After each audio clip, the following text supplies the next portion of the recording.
आप सभी को नमस्कार। अ, मैंने मीडिया के माध्यम से देखा कि मेरा एक लैंड पार्सल है घुघरा गांव में, सिहोरा तहसील जबलपुर में, जहां मैं पिछले 3 साल से गया भी नहीं हूं। और वो जमीन खेती करने के लिए किसी को दी हुई है। वहां पे कभी सुअर मिले, उसमें केस बना, वहां के कुछ लेबर अरेस्ट हुए।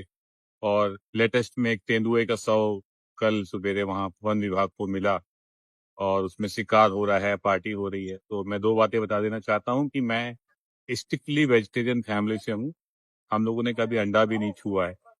और दूसरी बात ये है कि हम पिछले 3 वर्ष से उस साइट पे गए भी नहीं है और वो ज़मीन किसी को खेती करने के लिए कॉन्ट्रैक्ट पे दी हुई है।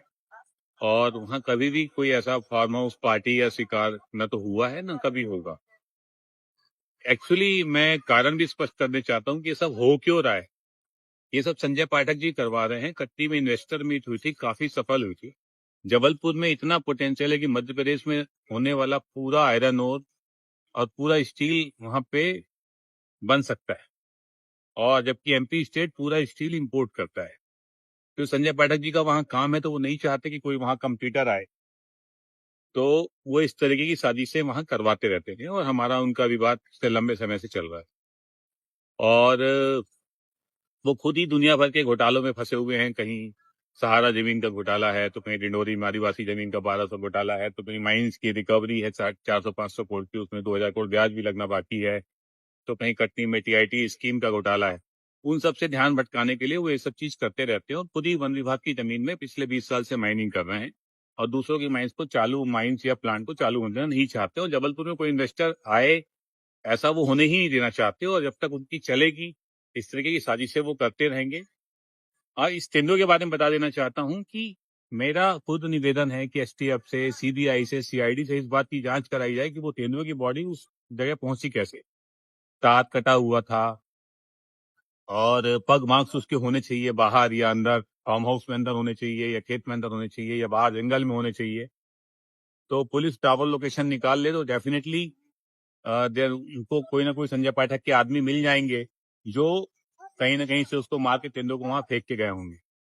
क्योंकि उस जंगल में तेंदुआ मैंने कभी सुना भी नहीं, क्योंकि हम लोग इतने साल से वहां खेती को, जमीन को किराए पे दे रखे हैं, तो हमने कभी सुना नहीं कि वहां पे कोई खेती वाले आदमियों को कभी डिस्टरबेंस हुआ हो और कभी भी कोई तेंदुआ वहां आया हो। अचानक एक रात तेंदुआ, मरा तेंदुआ अंदर फेंक दिया जाता है और दूसरे दिन सारे मीडिया में ये कवरेज रहता है। सबसे पहले तो द सूत्र ने खबर छापी, तो पार्टी हो रही है और शिकार हो रहा है। तो मेरे ख्याल से सबसे पहले तो सीबीआई को, सीआईडी को द सूत्र और संजय पाठक की कॉल डिटेल निकालनी चाहिए कि कितने इन्हें संपर्क हुए, तो इनको कैसे खबर पहुंचती है, कैसे ये छापते हैं और किस तरीके का किसी भी उद्योगपति को, किसी भी इन्वेस्टर को, निवेशक को डराने के लिए, धमकाने के लिए किस तरीके से संजय पाठक मीडिया का दुरुपयोग करते हैं और मध्य प्रदेश में किस तरीके का जंगल राज वो चाहते हैं। तो एक माफिया राज या एक जंगल राज चाहने के लिए, और कोई भी व्यक्ति जो प्रोस्पेक्टिव इन्वेस्टर हो या कोई जबलपुर में आके या कटनी में आके काम करना चाहता हो, तो उसमें केसेस में लाके उसको इतना डरा दिया जाए कि वो कुछ कर ना पाए।